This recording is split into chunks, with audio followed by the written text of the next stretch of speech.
one thing, on Tuesday's meeting at 1:30 and down at DWP, there's free parking. Importantly, it's bodies that count. You don't need your 2 minutes, but as long as they see a lot of people, we need to support, as Soledad calls them now, Saint Nick. But Nick needs our help, and we need the support, and bodies are important. Thank you. 111 North Hope Street.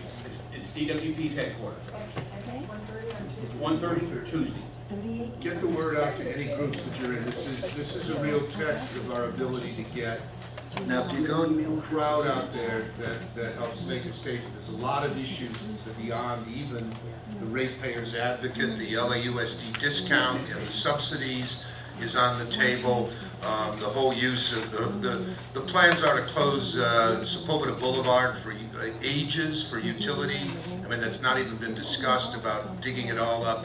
That'll cause massive traffic on the 405 that's on the agenda. There's a lot of issues that have come up on the DWP thing that affect just about everybody. And here's an opening that if we can get 10, 20, 50, 100 people there, it would make a statement that would actually be reverberate through City Hall that we're beginning to get organized and that they need to start paying attention. okay, so I'd like to ask Jack to come up. I know Ron has talked a little bit about the DWP issue, but if Jack could come up, give us a little timeline and what's happening with the new DWP committee, because what we really need are times, dates, and places when you need bodies so that we can make things happen, if you want to settle here. DWP has been very helpful to us in that they entered into the MOU in April of 2005. It was renewed in 2007. They've been much more open in the past, recently than they have been in the past. However, during the recent rate increases, we came across some significant controversy. We advocated against it for a variety of reasons. We didn't agree with multi-year rate increases, interim rate increases, and the PR and the spin was just unbelievable. David Nahai said, for example, that the power rate increase was relatively modest, $1.75 a month. I don't call 25% relatively modest. And if you're a single-family homeowner, you're going to get really popped.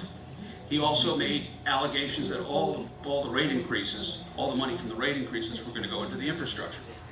Well, real simple question. How are we paying the $50, $60 million increase in the union wages? Where's that coming from?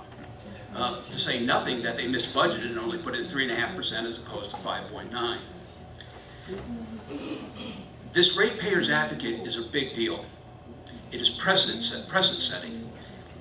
If DWP, a $20 billion organization with about $4 billion in revenues, the most important of the 3 proprietary departments, is going to open its kimono to the Ratepayers Advocate, where you have access to all the information, just like the Public Utilities Commission would, just like the Division of Ratepayers Advocate of the Public Utilities Commission.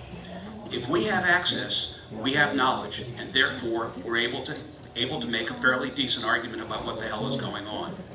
To give you a little bit of a sense of what DWP does to the city, I figured it's about $800 million a year that goes in the money train every year from DWP over to City Hall.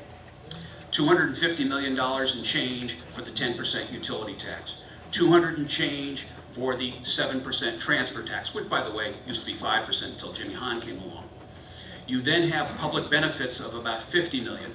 And then there's another little, 30, 40, $50 million that goes for all these little goodies like the water system for Griffith Park, for example. That was paid for by DWP. LA River, good project, no questions. But is that a ratepayers thing? And then you have about a $200 to $250 million premium that's being paid to the unions. The union wages are about 25 to 30% above the city wages, and they're about 25% above Edison wages. So by being in a position where we can start to get decent facts, I think we'll be in a much better position, not only in looking at DWP, but in setting a precedent for the rest of the city. One of the things that we argue about is transparency. Planning, what are the developers' economics? We'd like to know those economics. And the DWP, getting that to open up in a Ratepayers Advocate is, I think, a first step in getting a lot more transparency in this city. Thank you.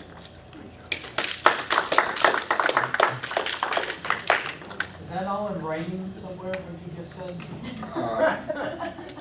there's maybe a slant that's maybe a little more polite, but it's on City Watch, on Ken's. Ken Draper's City Watch. If you Google City Watch. If you Google my name and go down for Ratepayers Advocate, there was an article at the beginning of the year. Thank you. Now, I don't know if you picked up on that word, precedent setting, ratepayers advocate, commission president, suggesting that this be established. This is a lot of hard work to get a commission president to say, you know what, I'm gonna listen to you guys. You guys want a ratepayers advocate? Hey, I'm gonna support that.